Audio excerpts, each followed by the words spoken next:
اور پھر انسان کا وہ لیول آتا ہے کہ انسان منافق نہیں رہتا. انسان جو پبلک لائف میں ہوتا ہے وہی پرائیویٹ لائف میں ہوتا ہے, اینڈ وائس ورسا. پھر کوئی بورڈ ممبر میٹنگ ہو, کوئی اپنا جو ہے وہ کارپوریٹ ڈنر ہو, کوئی میرج ہال ہو, کوئی شاپنگ مال ہو, انسان نماز نہیں چھوڑتا, انسان جھوٹ نہیں بولتا, انسان غیبت نہیں کرتا, انسان کسی کا حق نہیں مارتا, انسان رشوت نہیں لیتا. یہ چیزیں انسان میں آتی ہیں جب اس کا اسپرچل پروسیس جو ہے وہ آگے بڑھنا شروع ہو جاتا ہے. اور مفسرین کہتے ہیں کہ یہ اسپرچل پروسیس کا آگے بڑھنا is proportional with the listening capacity. جتنا ذکر سنتا رہے گا, من اتبع الذکر, جتنا ذکر سنے گا خشی الرحمن بڑھتا جائے گا. جتنا ذکر کم ہوگا رحمان کی خشیت کم ہو جائے گی. رحمان کی جتنی خشیت کم ہوگی انسان بے عملی کی طرف آتا جائے گا. سو یہ چیزیں آپس میں کنیکٹڈ ہیں. عربی زبان میں دو الفاظ ہوتے ہیں, ایک ہوتا ہے خوفن اور ایک ہوتا ہے خشیتن. کیا دونوں میں فرق ہوگا؟ خوف کہتے ہیں بالکل بیسک لیول کا فیئر, اور خشیت اس فیئر سے ذرا ہائر لیول کی ہوتی ہے. خوف آپ کو کسی بھی ایسی چیز کا ہو سکتا ہے جس کا آپ کو علم نہیں ہے. مثال کے طور پر آپ کو اس وقت یہاں میں نہیں پتا کہ زلزلہ آ جائے, اللہ محفوظ رکھے, سو خوف تو زلزلے کا بھی ہو سکتا ہے. بٹ خشیت کے لیے اسکالرز کہتے ہیں خشیت کیا ہوتی ہے؟ خشیت بالعلم ہوتی ہے. آپ جانتے ہیں کہ اگر میں نے یہ کام کیا سو اس کے یہ کنسیکوینسز آئیں گے, so I better avoid this thing. This is خشیت. خشیت رحمان کیا ہوتا ہے کہ انسان جانتا ہے کہ اگر میں نے اللہ کی نافرمانی کی تو میں اللہ کی سزا کا مستحق ہو جاؤں گا. سو یوں سمجھ لیں, خوف از دا بیسک لیول, خشیت is the increased level with knowledge, جس میں آپ اللہ سے خوف رکھتے ہیں دو ایموشنز کے ساتھ, محبت اور تعظیم. یاد ہے میں نے آپ کو بتایا تھا اللہ سے ڈرنا اور باقی کسی چیز سے ڈرنا بالکل الگ ہے. جب آپ کسی بھی چیز سے ڈرتے ہیں, سانپ سے ڈرتے ہیں, شیر سے ڈرتے ہیں, بعض لوگ بلی سے ڈرتے ہیں, بعض خواتین چوہے سے ڈرتی ہیں, کاکروچ سے ڈرتی ہیں, چھپکلی سے ڈرتی ہیں. سو آپ جس چیز سے ڈرتے ہیں اب آپ کے سامنے اللہ نہ کرے ویسے کاکروچ آ گیا بڑا والا, سو آپ کہیں کہ کوئی بات نہیں, اٹس اوکے, میں بہت بہادر ہوں, میں یہیں بیٹھی رہوں گی, میں ہلوں گی بھی نہیں. آپ ایسے کر دیں. جو کرسیوں پر ہیں وہ کرسیوں میں کھڑے ہو جائیں گے, اور جو زمین پر ہیں وہ کرسیوں کے جو اوپر بیٹھے ان کی گودوں میں کھڑے ہو جائیں گے. جس چیز سے آپ ڈرتے ہیں آپ اس سے دور بھاگتے ہیں. لیکن اللہ کی خشیت رکھنے والا اللہ سے دور نہیں بھاگتا, تعظیم کے ساتھ اللہ کی محبت میں اور اللہ کے قریب آتا ہے. فَفِرُّوا إِلَى اللَّهِ, اور اللہ سے قریب ہوتا ہے. اسی لیے کہا جاتا ہے کہ جو اللہ کی خشیت رکھنے والے ہوتے ہیں, خشیت بالعلم تھا نا, سو قرآن میں آتا ہے انما یخشى اللہ من عبادہ العلماء. جو جتنا اللہ کا علم رکھتا ہے وہ اتنا اللہ سے خشیت کا معاملہ بڑھاتا جاتا ہے. جو جتنا اللہ کو جانتا ہے وہ اتنا اللہ کا خوف رکھتا ہے. یہ ہے اللہ کی خشیت. ہمارا انسانوں کے ساتھ معاملہ کیا ہوتا ہے؟ جس کو ہم جتنا جانتے ہیں, جس سے ہم جتنا کلوز ہوتے ہیں, اس کا خوف ختم ہو جاتا ہے. ہوتا ہے یا نہیں ہوتا؟ جو اولاد جتنا ماں سے قریب ہوتی ہے اتنا وہ ماں سے ڈرتی نہیں ہے. جنرلی یہی اصول آپ دیکھتے ہیں. جو بیوی جتنا شوہر سے قریب ہوتی ہے, جتنا آپس میں دونوں کی محبت ہوتی ہے, اتنا بیوی ڈیئر ہوتی ہے. اس کو پتہ ہوتا ہے میں جو بھی کر لوں گی تو مان ہی جائیں گے الٹیمیٹلی. یہ ہوتا ہے نا. لیکن جو رحمان کی خشیت رکھنے والا ہوتا ہے وہ جتنا اللہ کو جانتا ہے اتنا اس کا خوف بڑھتا ہے. جیسے جب آپ سورہ فجر پڑھتے ہیں, سورہ فجر آپ پڑھیں. ابھی صبح ہماری کلاس میں الحمدللہ ہمارے اسٹوڈنٹس اس کو حفظ کر رہے تھے, اور میں سن رہی تھی جب وہ آخری آیتیں پڑھ رہے تھے. آخری آیات میں آتا ہے نا, اللہ نفس مطمئنہ سے کہے گا ارجعی, آگے بڑھو, الی ربی, اپنے رب کی طرف بڑھ, اور میرے بندوں میں شامل ہو جا. اور نفس مطمئنہ والی نفس, آپ گھر جا کر ذرا سورہ فجر کی نفس مطمئنہ سے پہلے کی آیات پڑھیے گا. میں جب بھی سورہ فجر پڑھتی ہوں میرا فوکس ان 3 آخری آیات سے پہلے، اس سے پہلے کی آیات پر اتنا ہوتا ہے کہ مجھے کبھی بھی اس نفس مطمئنہ کی آیات کے اوپر فوکس مینٹین نہیں ہو پاتا، اس لیے کہ اس سے پہلے کی آیات میں امپیکٹ کیا آتا ہے. جو اللہ کی پکڑ ہے، جیسا اللہ پکڑے گا ایسا کوئی پکڑ نہیں سکتا.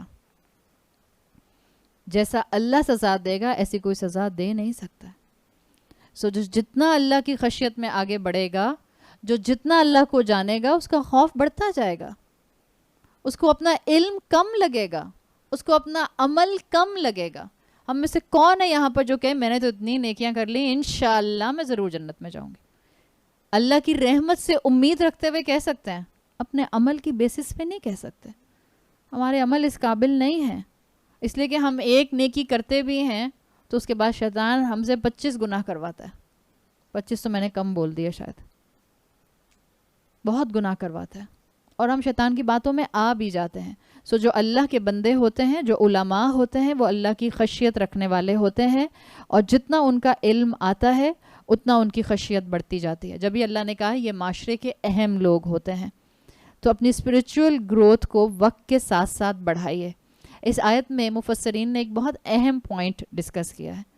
وہ کہتے ہیں یہاں آیا ہے خشی الرحمن، خشی العزیز کیوں نہیں آیا؟ رحمان تو محبت ہے، رحمان تو رحمت ہے، تو محبت اور رحمت سے کون ڈرتا ہے؟ اتھارٹی سے، عزت سے، القہار سے، العزیز سے ڈرا جاتا ہے. تو یہاں مومنین کی صفت آئی ہے خشی الرحمن مینشن کر کے. مومنین کی یہاں پر آپ کو 3 صفات نظر آ رہی ہیں جس کو مفسرین ڈسکرائب کرتا ہے. وہ کہتے ہیں ایک صفت، اصل میں مومن کون ہوتا ہے؟ ذکر کا اتباع کرنے والا، اسپرچول گروتھ میں ہائیسٹ لیول پر پہنچ جانے والا کون ہوتا ہے؟ نمبر 1، یہ رحمان کا لفظ بتا رہا ہے جو 3 میننگ اسکالرز نے اس میں سے ڈیرائیو کیا ہیں. وہ کہتے ہیں مومنین اپنے رحمان کی رحمت کا غلط فائدہ نہیں اٹھاتے، وہ اپنے رحمان کی رحمت کو مس یوز نہیں کرتے. اس طرح سے یہ صفت لا کر اسکالرز نے خشی الرحمن کو، خوف اور محبت کو ریکنسائل کیا ہے کہ جو اصل میں مومن ہوتا ہے وہ اللہ کی رحمت کا غلط فائدہ نہیں اٹھاتا، وہ اللہ کی شان رحیمی کے سہارے پر گناہوں کو لائف سٹائل کے طور پر نہیں آزماتا کہ کوئی بات نہیں، Allah at the end of the day مجھے معاف کر دے گا، وہ تو ہے ہی غفور اور رحیم. اس کو معلوم ہے کہ میں کلمہ گو ہوں، وہ تو مجھے معاف کر دے گا. سو ایک یہ پوائنٹ اسکالرز نے نکالا کہ وہ اللہ کی شان رحیمی کے سہارے پر گناہوں بھری زندگی نہیں گزارتا. کون ہوتا ہے یہ؟ عام مسلمان یا مومن؟ مومن ہوتا ہے یہ. فَفِرُّوا إِلَى اللَّهِ کی تصویر جو بنتا ہے. دوسری صفت مومنین کی جو خشی الرحمن سے اسکالرز نے نکالی وہ یہ ہے کہ مومن کبھی بھی اتنا خوف کا شکار نہیں ہوتا اپنے گناہوں کی وجہ سے کہ ڈسپیئر ویلی میں چلا جائے، نا امیدی کی ویلی میں چلا جائے. بین الخوف والرجا، امید اور خوف کے درمیان میں رہتا ہے. وہ جانتا ہے، اے علمو قرآن میں آتا ہے، ان اللہ شدید العقاب وان اللہ غفور الرحیم. This is the mind set of the believer. جان لو کہ اللہ سزا دینے میں سخت ہے، and simultaneously اللہ غفور اور رحیم ہے. سو مومن کی دوسری صفت، مومن کبھی ڈسپیئر کا شکار نہیں ہوتا، ہوپلیسنس کا شکار نہیں ہوتا. پھر تیسری صفت جو مومن کی آتی ہے کہ مومن جو ہے وہ اللہ کی دی ہوئی نعمتوں میں غفلت کا شکار نہیں ہوتا، رحمان سے ڈرتا رہتا ہے.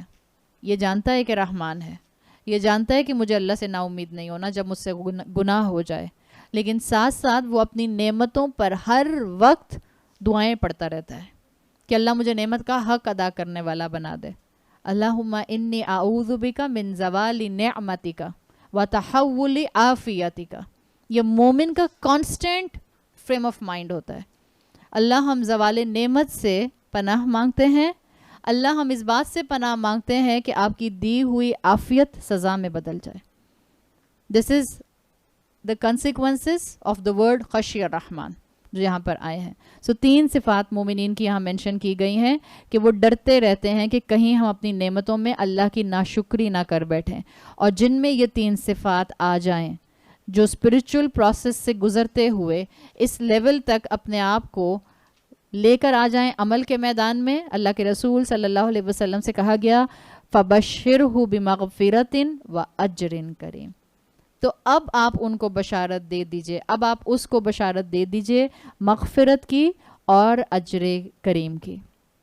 یعنی اللہ کے راستے پر جو چلنے والا ہے، فَبَشِّرْهُ ایک ہی ہے، وہ جو اللہ کے راستے پہ چلا. جیسے رسول اللہ صلی اللہ علیہ وسلم قریش میں تنہا ہو گئے تھے، مکہ میں تنہا ہو گئے تھے نبوت کا دعویٰ کرنے کے بعد.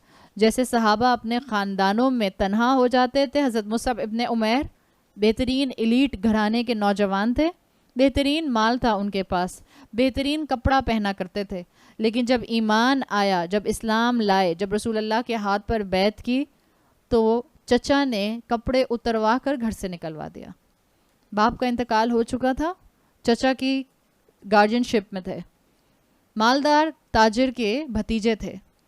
لیکن چچا نے یہ کہا کہ جو تمہارے جسم پر کپڑا ہے یہ بھی تمہارے مشرک باپ اور چاچا کی کمائی کا ہے، اتار کر جاؤ یا محمد کا دین چھوڑو.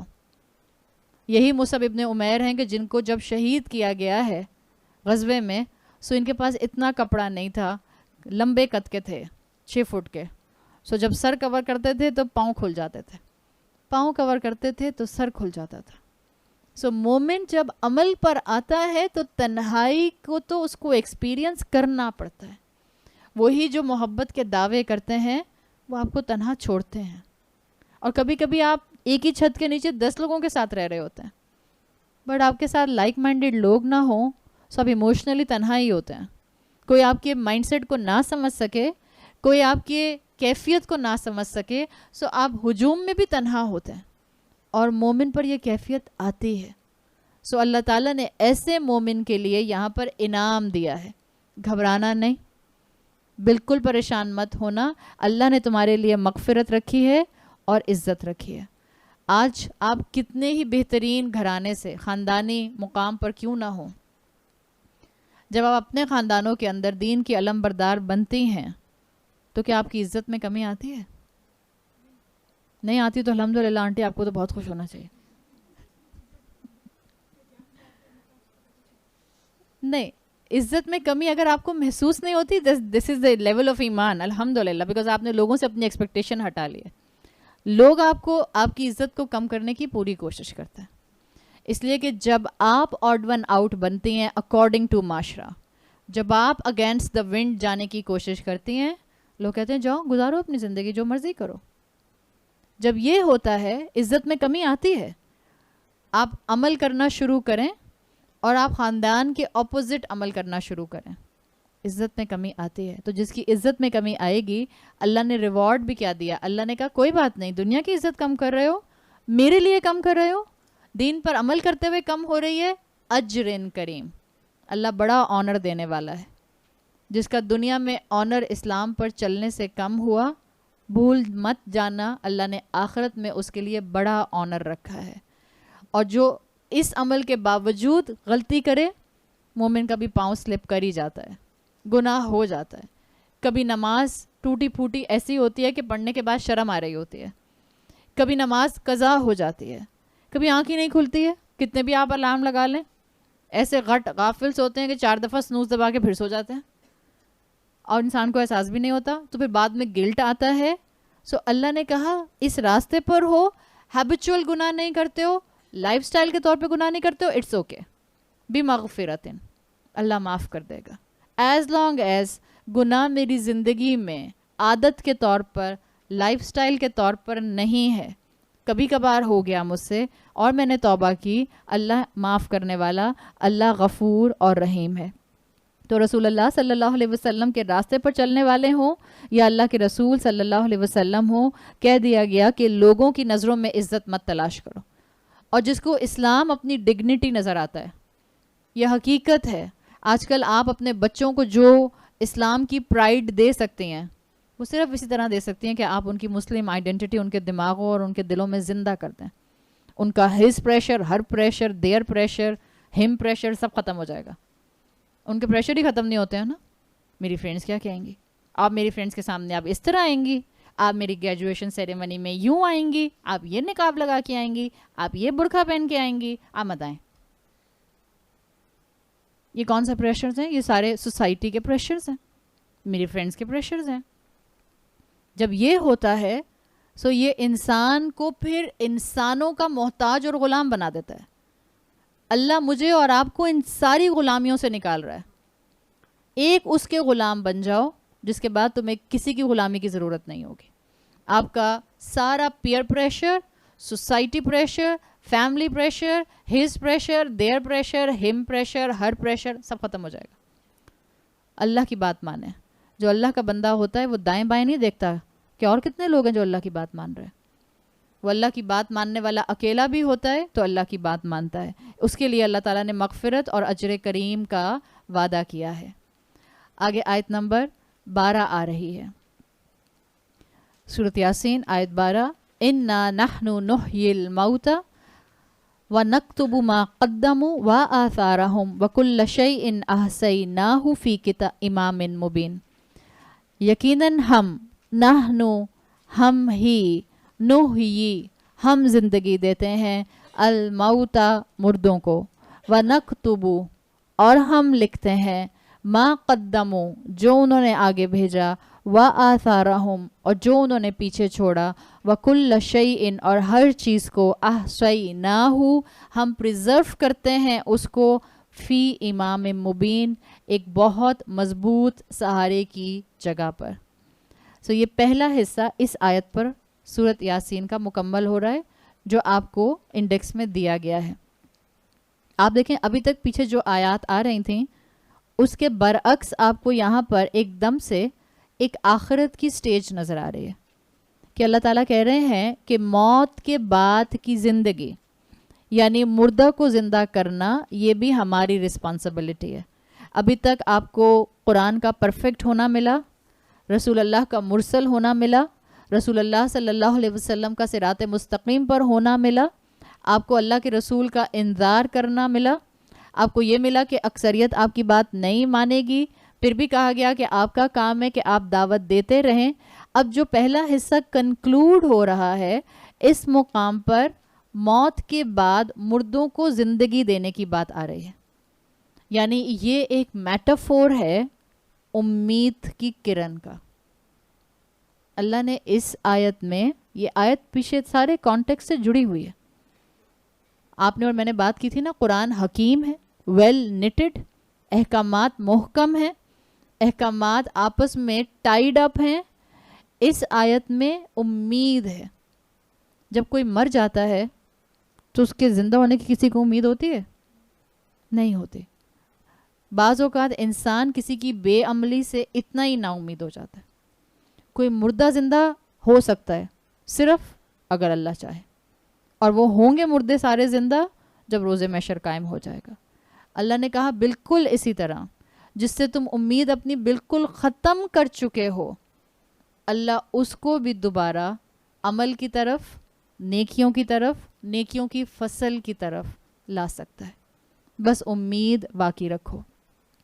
رسول اللہ صلی اللہ علیہ وسلم کو بھی تسلی ہے اور ہر مسلمان کو، ہر دعوت کا کام کرنے والے کو، اور آپ کی اور میری ڈیفینیشن میں ہر ماں کو تسلی ہے کہ اللہ سے اپنی امید کو اور اپنے انسانوں سے اپنی امید کو قائم رکھو.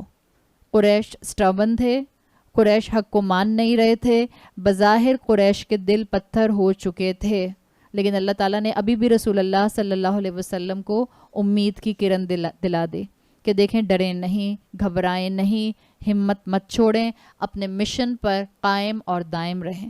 اور بہت زیادہ اس آیت میں تاکید آئی ہے، ایمفسس آیا ہے. آپ دیکھیں 3 الفاظ ایک ساتھ آئے ہیں جس میں آپ کو تاکیدی اسلوب مل رہا ہے، ایمفیٹک سٹائل مل رہا ہے عربی زبان کا. اِنَّا بے شک ہم، نَحْنُ ہم ہی، نُحْیِی ہم ہی زندہ کرتے ہیں. یوزلی اس انداز میں ہم بات نہیں کرتے ہیں نا، لیکن یہ اللہ کا عربی زبان کا انداز ہے، ایمفیٹک وے. آپ اپنے شوہر کو ایسے کہتی ہیں انڈیڈ آئی لو یو، کہتی ہیں ایسے. ہم نہیں بولتے اس طرح سے. وہ شیکسپیئر لینگویج میں تو پھر بھی تھوڑا سا اس طرح کا فریز استعمال ہوتا تھا, لیکن اب انگریزی میں بھی ایسے نہیں بولا جاتا, اردو میں بھی ایسے نہیں بولتے. آپ اپنے شوہر سے, بیٹی سے کہیں بیٹا بے شک میں تم سے بڑی محبت کرتی ہوں, نہیں بولتے نا. قرآن کا یہ انداز ہے, عربی زبان کا یہ انداز ہے. عربی زبان میں پنکچویشن مارکس تو نہیں ہے نا, ایکسکلیمیشن مارکس بھی نہیں ہے. سو یہ کیسے پتہ چلتا ہے کہ کہاں پر کیا انداز ہے, کیسے تاکید ہے؟ وہاں پر پتہ چلتا ہے یہ جو الفاظ میں ریپیٹیشن آتی ہے, انا نحنو نحیی, کانسٹنٹلی تکرار ہے, ہم یقیناً ہم ہی زندہ کرنے والے ہیں. سو اللہ تعالیٰ نے یہاں تاکید کے ساتھ کہہ دیا don't give up on people at all. اس میں آپ اپنے آپ کو بھی رکھیے. اگر آپ کو لگتا ہے آپ اتنا قرآن سنتے ہیں, آپ اتنا زیادہ درس سنتی ہیں, آپ کو اتنے احکامات کا علم ہے, پھر بھی میں عمل نہیں کرتی, it's okay. Don't give up on yourself. اپنے آپ سے بھی نا امید مت ہو, لوگوں سے نا امید مت ہو, امت سے نا امید مت ہو. یہی اللہ تعالیٰ یہاں اس آیت میں سکھانا چاہ رہے ہیں.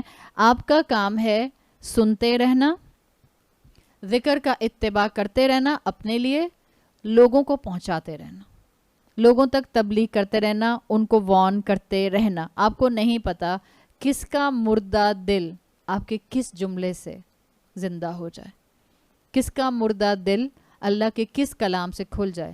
جیسے حضرت عمر رضی اللہ عنہ کا دل کھلا, خالد بن ولید کا کھلا, ابو سفیان کا کھلا. آپ کو نہیں پتا کس وقت اللہ کس کا دل کھول دے. Don't give up on people. اچھا اب یہ بتائیں, جب ہم اتنی تاکید کہہ رہے ہیں کہ don't give up on people, so ایک بات یہاں پر یاد رکھیے گا, پیپل ڈونٹ چینج پیپل. لوگ لوگوں کو نہیں بدلتے.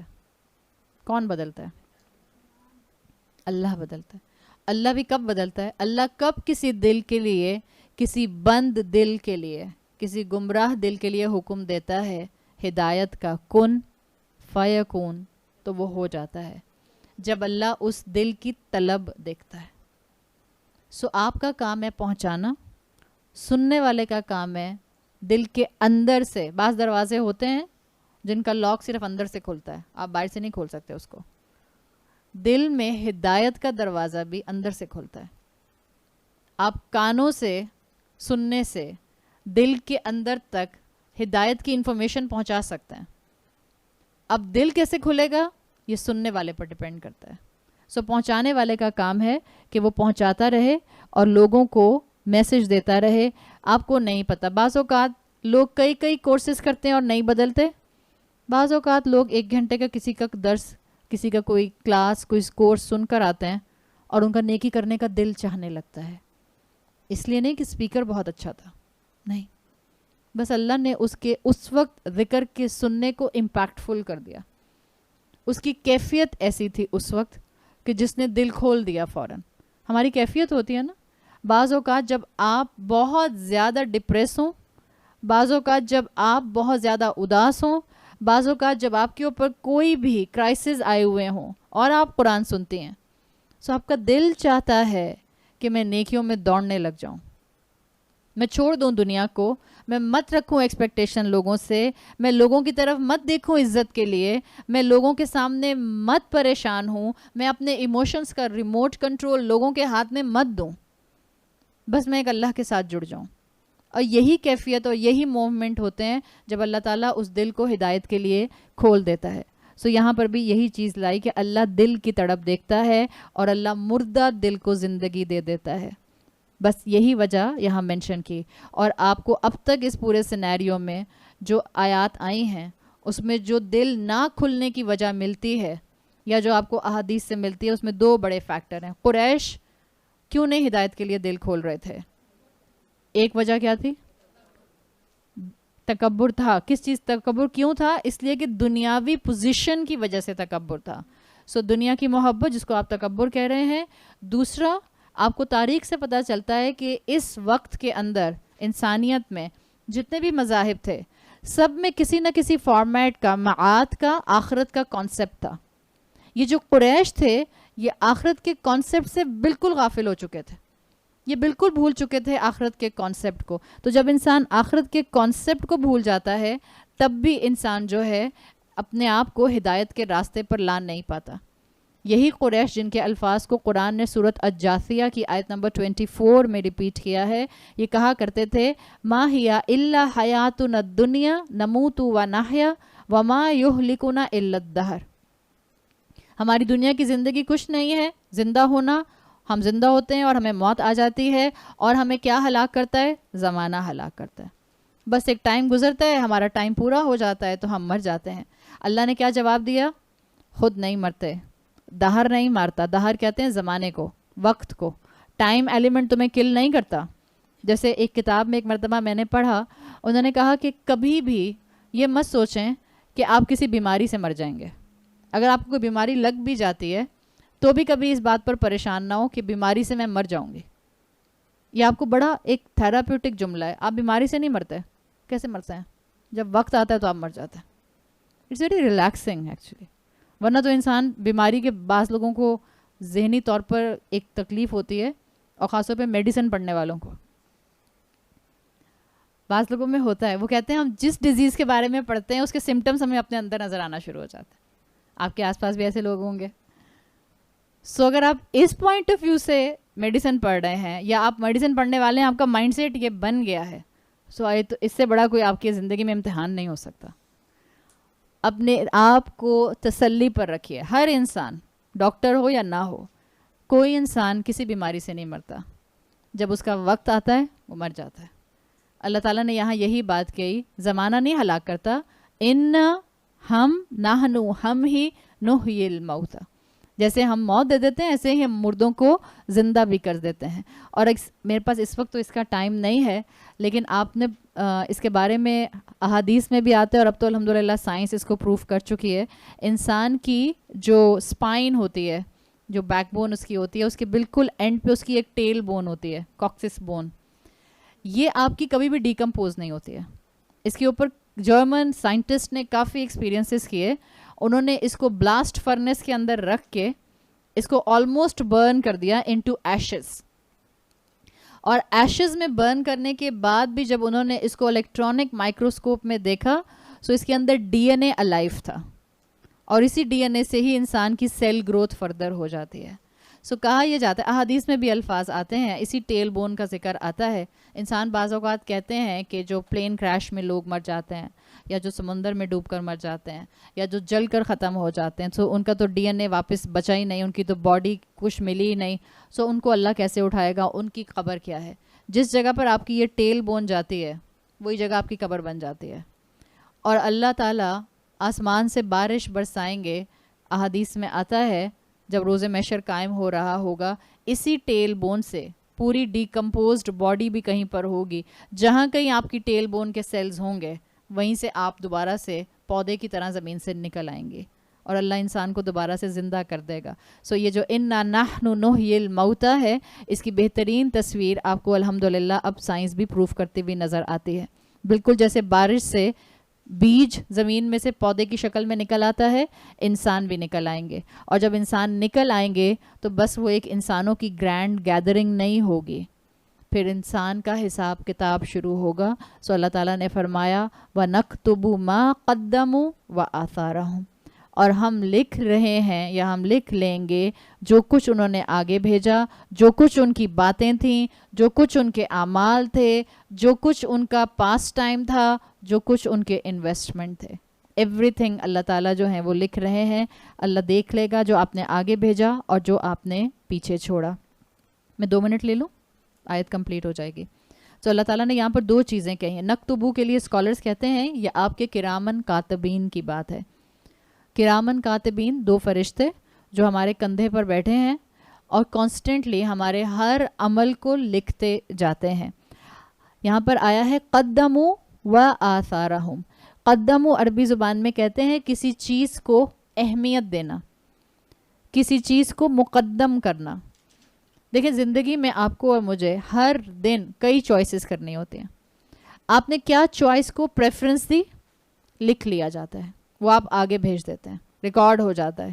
مثال کے طور پر آپ نے کس چیز کو پرائرٹی دی. ایک بچے کے پاس چوائس ہے کہ اپنی مووی دیکھے یا نماز پڑھے.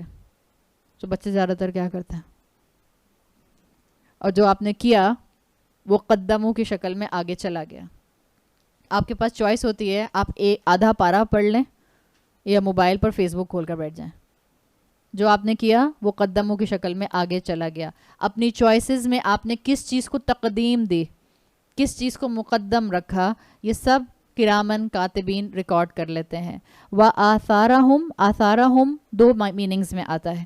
کھنڈرات کے لیے بھی عربی زبان میں آثار کا لفظ آتا ہے, اور ریت کے اوپر لٹرلی اپنے فٹ سٹیپس چھوڑ جانا, اس کے لیے بھی آثار کے لفظ کو استعمال کیا جاتا ہے. آپ نے قدموں میں جو عمل آگے بھیج دیا وہ آپ کی آگے کی انویسٹمنٹ ہے, آگے چلا گیا. مثال کے طور پہ آپ کسی علاقے میں شفٹ ہو رہے ہوتے ہیں, سو آپ آہستہ آہستہ اپنا سامان پہلے بھیجنا شروع کرتے ہیں. اسی طرح سے اسکالرس کہتے ہیں کہ انسان کے اعمال اللہ کے پاس پہلے پہنچ جاتے ہیں.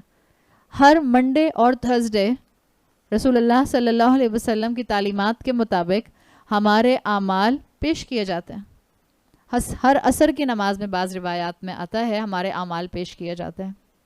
فرشتے چینج ہوتے ہیں نا, سو ڈیوٹیز چینج ہوتی ہیں تو وہاں پہنچ جاتا ہے معاملہ.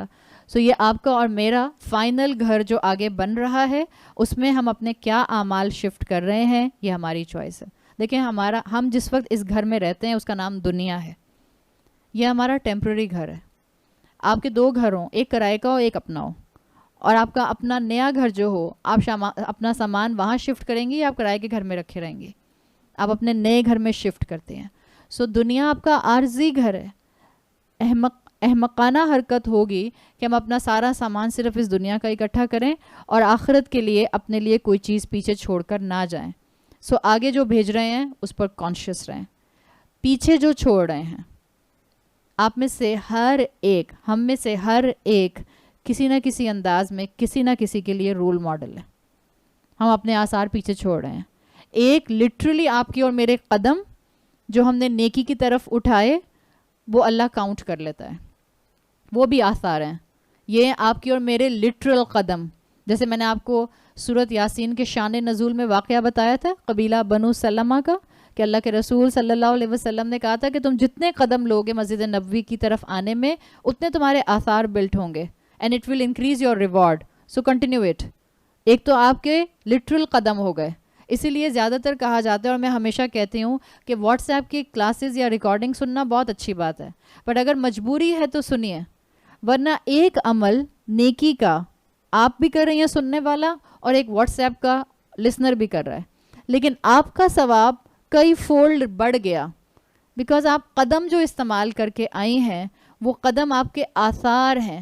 یہ جو زمین ہے آپ کی اور میری, پلانٹ ارتھ, سن اپنے پورے سولر سسٹم میں اس کو لے کر گھوم رہا ہے یونیورس کے اندر. ابھی جب ہم نے یہ بات شروع کی تھی اپنی 2:30 بجے جب ہم نے بات شروع کی تھی, جس وقت یونیورس میں آپ اور میں جس جگہ پر تھے, زمین جہاں تھی 4 بجے زمین وہاں نہیں ہے. سو پچھلے 1.5 گھنٹے میں آپ نے کائنات میں اپنے آثار چھوڑے ہیں نیکی کے.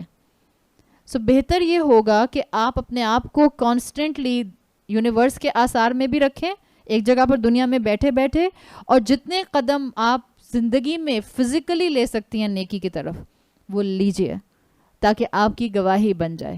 سو ایک تو یہ آپ کی اپنی ایفرٹ ہے, اور دوسرا آپ کے آثار ہیں جو لوگ آپ کو فالو کرتے ہیں, جو اولاد آپ کو فالو کرتی ہے, جو لوگ آپ کے لیے جو ہیں وہ یا تو صدقہ جاریہ بنتے ہیں یا اللہ نہ کرے عذاب جاریہ بنتے ہیں.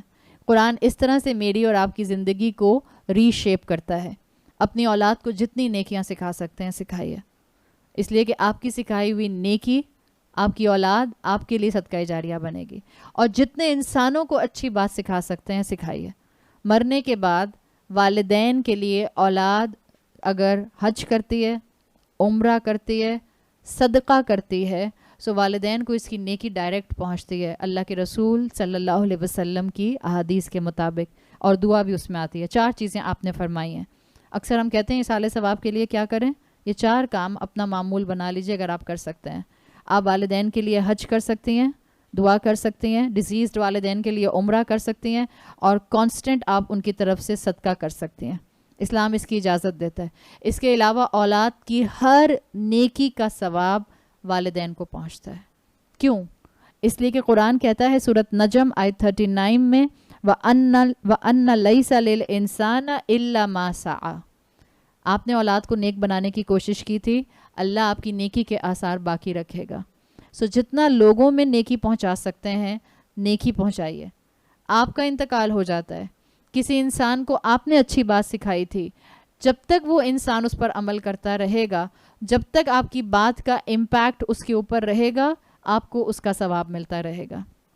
ایک اندلوس کے شاعر نے کہا تھا تِلْکَ آثَارُنَا تَدُلُّنَا عَلَيْنَا فَنَنْظُرْ بَعْضُنَا إِلَى الْآثَارِ. یہ مت دیکھیں کہ اپنی اولاد کے لیے پیچھے کیا دلیل, کیا وراثت چھوڑ کر جا رہے ہیں. یہ سوچیں کہ اپنی اولاد کے لیے کیا آثار, کیا لیگیسی چھوڑ کر جا رہے ہیں. اللہ تعالیٰ مجھے اور آپ کو اپنی اولادوں کے لیے بہترین اسلامک لیگیسی چھوڑ کر جانے والوں میں شامل فرمائے. اللہ ہمیں ہمارے والدین کے لیے اور ہماری اولادوں کو ہمارے لیے بہترین صدقہ جاریہ بنائے. اللہ تعالیٰ ہم سب کو باعمل پریکٹسنگ مسلمان بنائے. اللہ اس فتنے کے دور میں ہمیں اور ہماری اولادوں کو اور سب کی اولادوں کو آزمائشوں سے اور پریشانیوں اور شیطان کے شر سے محفوظ رکھ. بارک اللہ لی ولکم فی القرآن الحکیم ونفعنی و ایاکم بآیاتی و ذکر الحکیم. سبحانک اللہم و بحمدک نشہد ان لا الہ الا انت نستغفرک و نتوب الیک. جزاک اللہ خیرا.